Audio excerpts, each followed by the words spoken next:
Hi friends, welcome to ions world.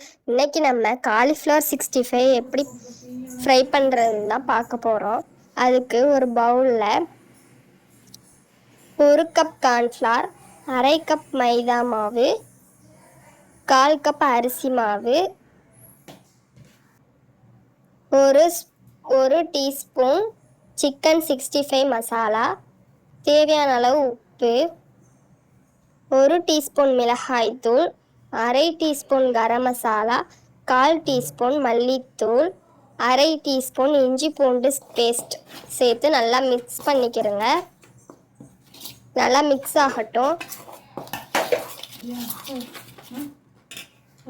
அதுக்கப்புறம் 1/4 cup தண்ணி சேர்த்து நல்லா கெட்டியான மாவு பதத்துக்கு மிக்ஸ் பண்ணிக்கிறேங்க.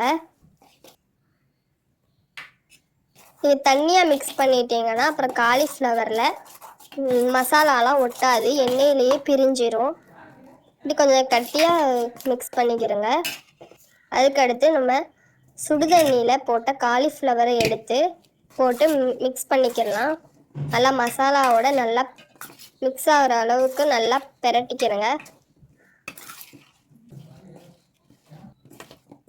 இப்போ நல்லா மிக்ஸ் ஆகிடுச்சு. இதை நான் ஒரு 1 மணி நேரம் அப்படியே வச்சுக்கிறேன்.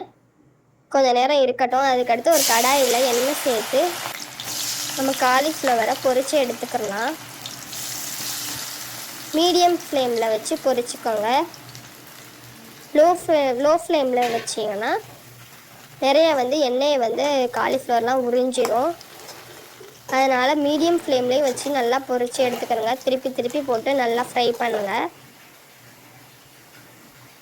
இப்போ நம்ம கடைசியாக கருவேப்பிலை ஒரு கொத்து சேர்த்து நல்லா ஃப்ரை பண்ணி எடுத்துக்கலாம்.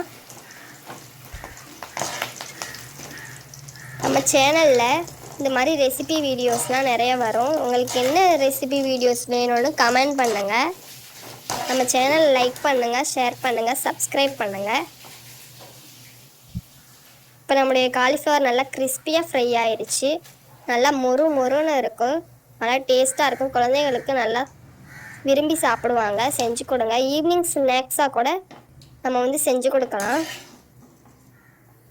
அந்தளவுக்கு இந்த காலிஃப்ளவர் நல்லா கிறிஸ்பியாக இருக்கும். கொஞ்சம் கூட மசாலா உதிராமல் எப்படி நல்லா அழகாக கோட்டாக இருக்குது பாருங்கள். இந்த மாதிரி மோர் ரெசிபி வீடியோஸ் பார்க்குறதுக்கு நம்ம சேனலை சப்ஸ்கிரைப் பண்ணிக்கோங்க, லைக் பண்ணுங்கள். தேங்க்யூ.